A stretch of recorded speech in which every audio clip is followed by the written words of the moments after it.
Okay, the second video, and this time let's talk a little bit about the different ETF that we have in the dashboard. So I've already filtered just right here into the stuff that interests me, right? So I'm looking for places where the VRP would predict essentially to short it with a reasonable amount of confidence, right? Around 66%.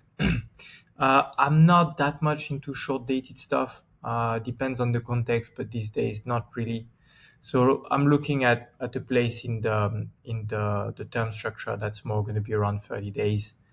And as expected, considering the context right now around rates, around Fed talks, around all this stuff, you find at the top of it IYR. We talked about it yesterday, and then another one that I actually like quite a bit is KRE. So that's the regional bank index, if I'm not mistaken. Actually, let me just check that right now. Yep, that is the regional bank index. We have a decent short view on it right now. So we think essentially how to read that. Once again, I'm going to repeat that a few times over the next few weeks, making sure that it's clear for everyone. What we're really saying here is the IV you would sell in KRE right now has 69% chance of being higher than the realized volatility that we will experience in KRE over the next 30 days. So right now, that would mean selling something like 26, 27% in KRE. And then at the moment, the realized volatility, at least for the last 30 days, has been 17.5. We're kind of predicting that it's going to go up, but there's no sense of magnitude in any of those forecasts, right? They just predict direction. They just tell you we think realized volatility is going to go up. It doesn't tell you we think realized volatility is going to go up from 19.5% to 26%.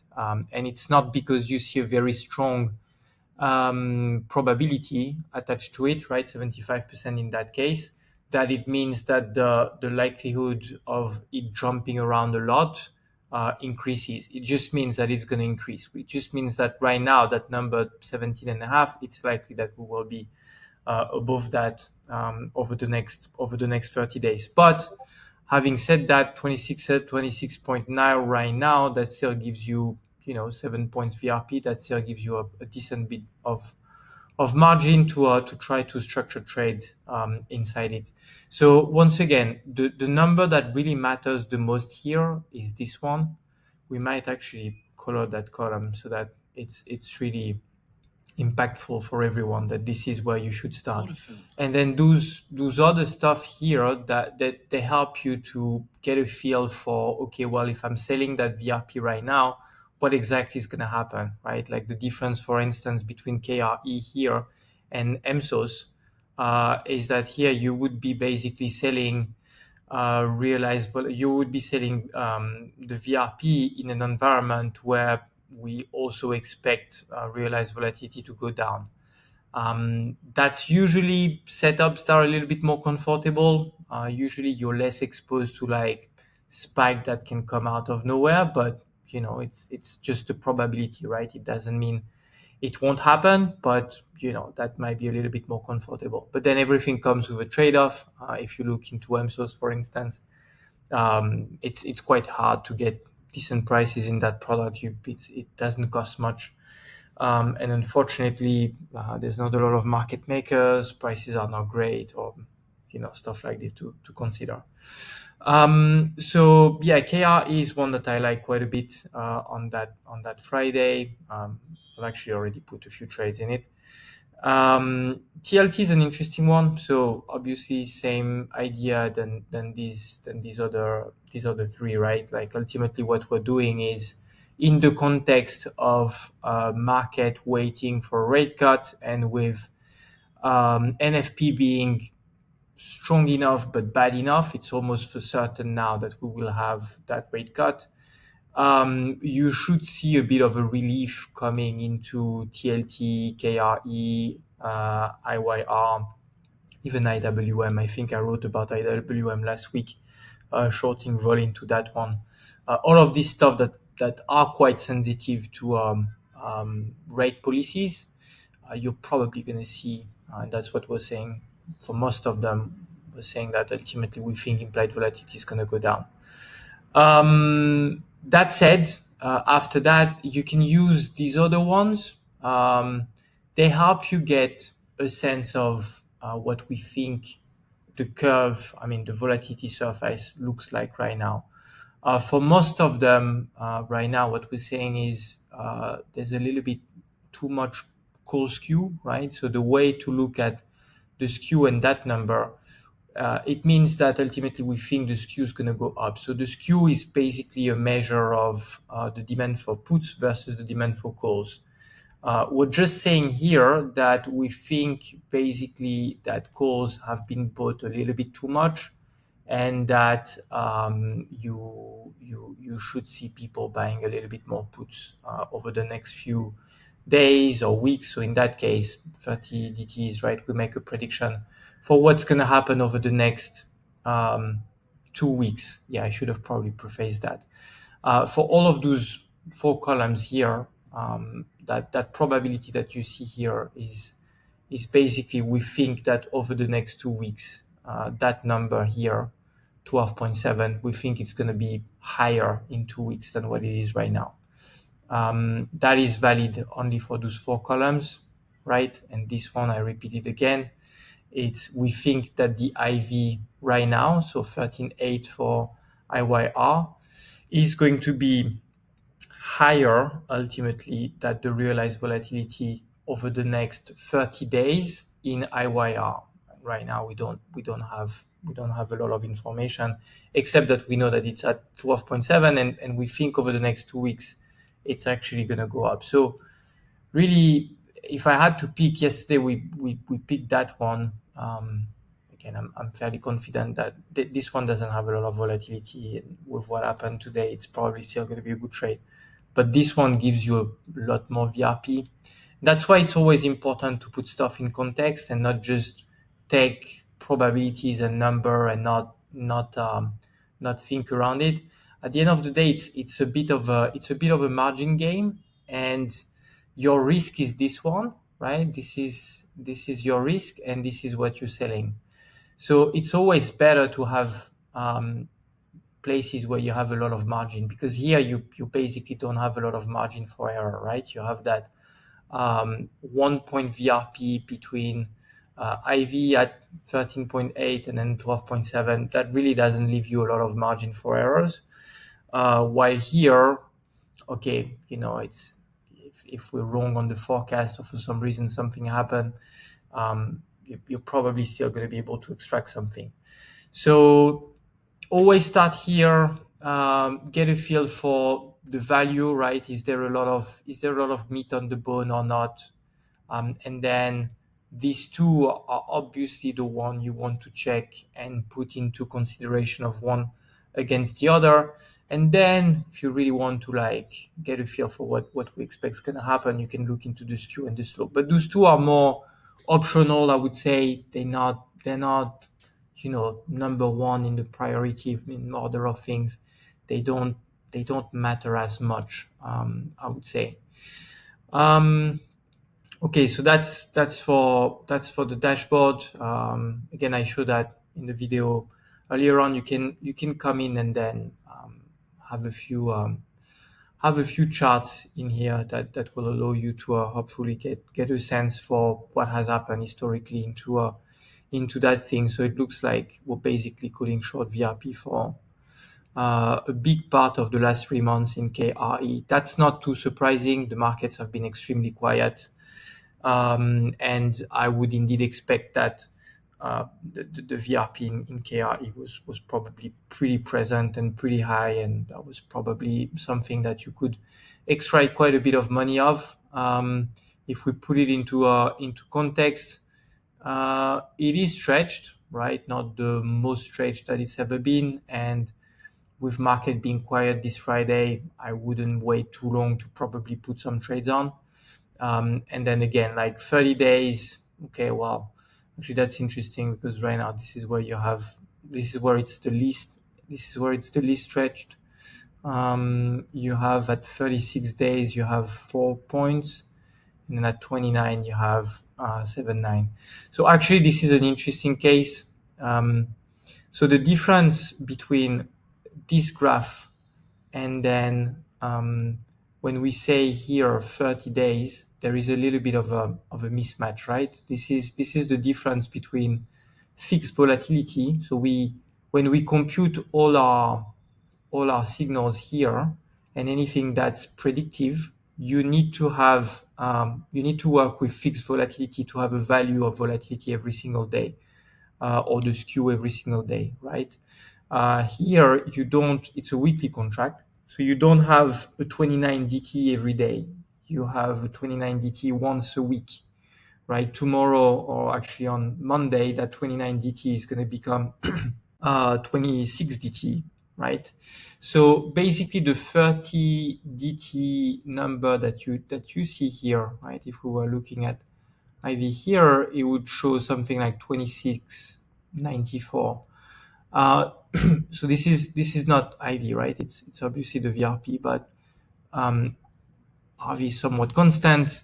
All of that to say that you would need to make some sort of interpolation between these two to get much closer to the number of VRP that you have here, right? Like here you have 785, and then here 439. When you do the interpolation of the two, so the interpolation means I want to obviously give more weight to the number that's the closest to 30. Then you realize that, okay, that number gives you 747. So that's the difference you will see between any of those charts that are term structure based, and I use all the option data for it. I don't interpolate, I don't smooth, I don't do anything. Those are literally raw prices, so it's literally what you would see in the market right now. And then those numbers here are made with interpolations of market data. So that would explain the slight differences that you see. Yeah, so you can Z-score it.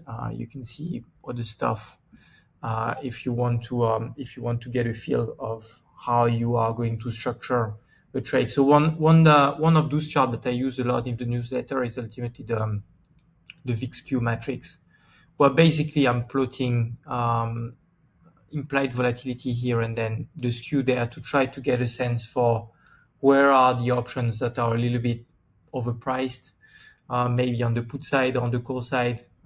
That's something to improve on us here. We're missing the quadrants here, but essentially, if implied volatility is really high, and then the skew is also really high, then that usually means that that quadrant here is quite nice, because you can sell puts in here, right? Because implied volatility is a proxy for demand of options, and the skew is a proxy for demand of puts versus calls. So if you end up being here, it means that the market is overall buying a lot of options. That's the reason why implied volatility is high.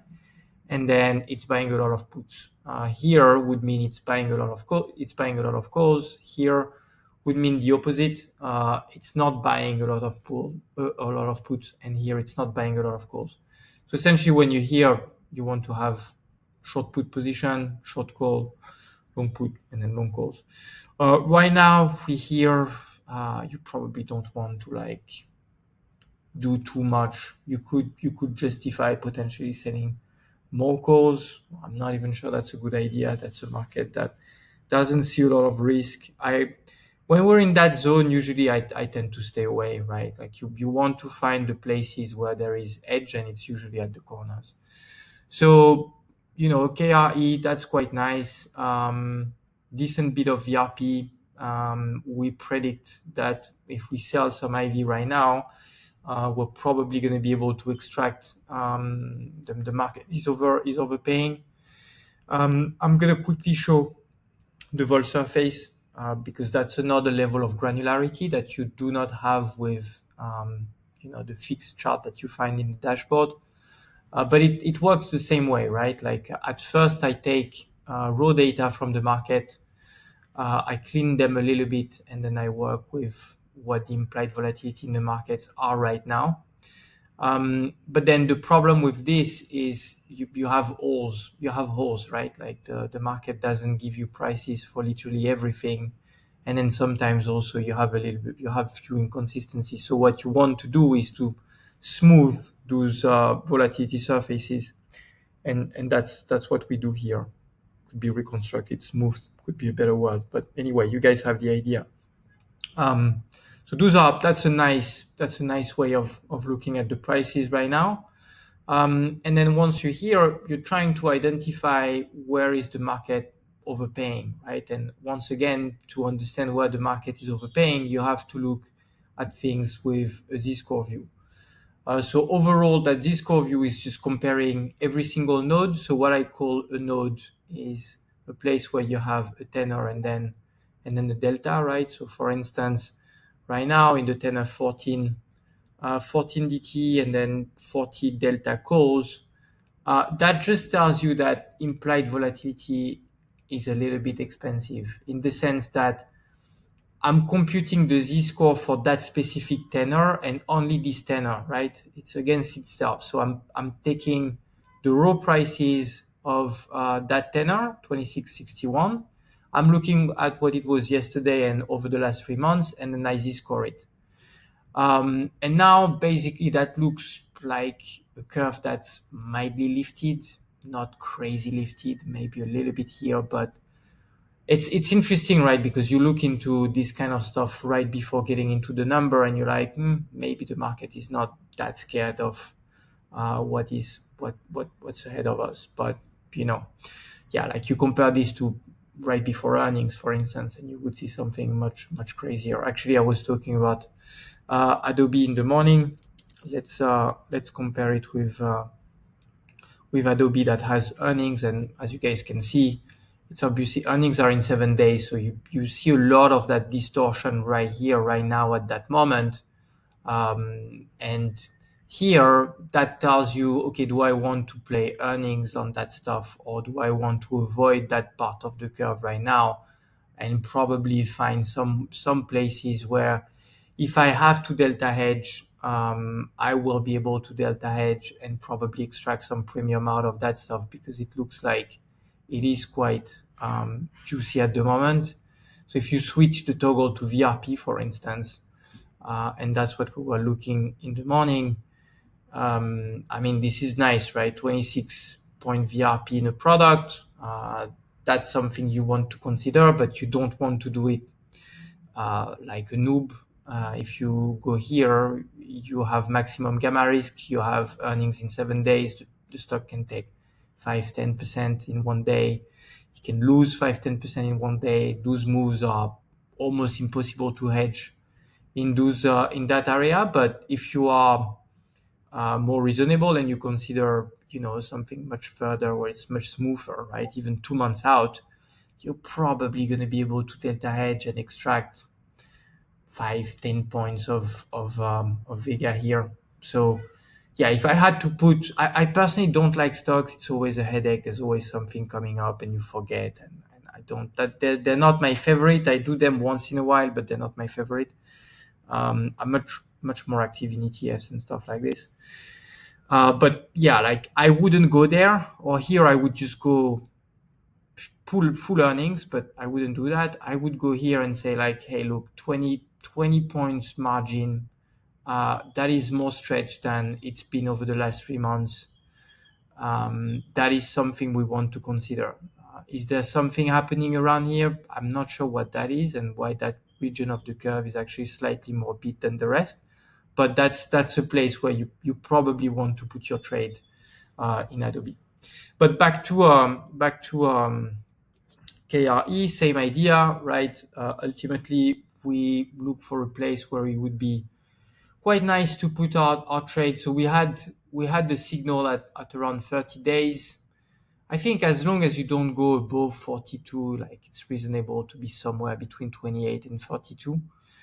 And then you decide if you can go 28, especially now that nothing has happened.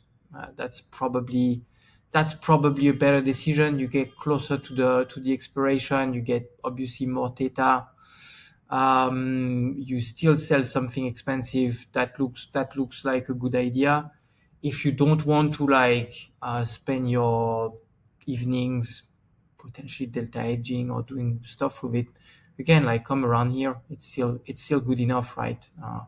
1.1 Z score is good enough. And if you look at it on a VRP, actual VRP point perspective, obviously it's more skewed on the put side than it is on the call side. And that's expected because people are always scared of what can happen with the banks and regional bank crisis and stuff. The interesting part, though, is if you look at it from a skew perspective, you see that that's what that number is trying to capture, but obviously will not capture as well ever as a vol surface. It's interesting to see that ultimately that side of the skew on the put side is not crazy, right? It's almost flat, and that's what that number is ultimately capturing. Even if like here you also have had like almost zero demand, we're basically saying that stuff might be low and maybe people will start buying calls again, but most likely they are going to be buying a little bit more puts than what they have right now, because that side of the curve is quite, quite low. The problem with trying to interpret the skew is that ultimately people try to see that as like crash risks and stuff. I never look at it like, oh, okay, it's zero, so it should go to higher than that. It just means that like, yeah, people right now are not particularly scared or concerned about the market. Don't spend too much time into this. When you look into skew, it's like VRP. You're looking for stuff that are severely dislocated, and then how you would structure a trade around it. So here, I wouldn't overthink that stuff. I would come somewhere in this region and then start monetizing the VRP in KRE. That's I think a solid trade. Yeah, that's about it for this short presentation. Once again, I'm going to be spending quite a few days doing some of those. I hope you will find them useful ultimately. And oh, here is a bug. I can't go back here. Yeah, looks like I can't go back here. And yeah, like it's good to catch those in lives. There's probably a few. If you see them, please ping me on them so that we can. Oh, actually, it's not a bug. It's just that when you're here, you cannot just go back to the signal page. That makes sense. Okay, but I mean it is a bug. We have to correct it. So anyway, if you guys see stuff like this, please let us know, and then I'll take care of it. But that's about it for that one. I hope it's going to be useful for everyone. Again, start here. That's the most important column. Then compare these two, the prediction in these two. Get into the analysis page, get a feel for what's happening. And then the vol surface is ultimately the higher level of granularity you can get. Right. Thanks, guys.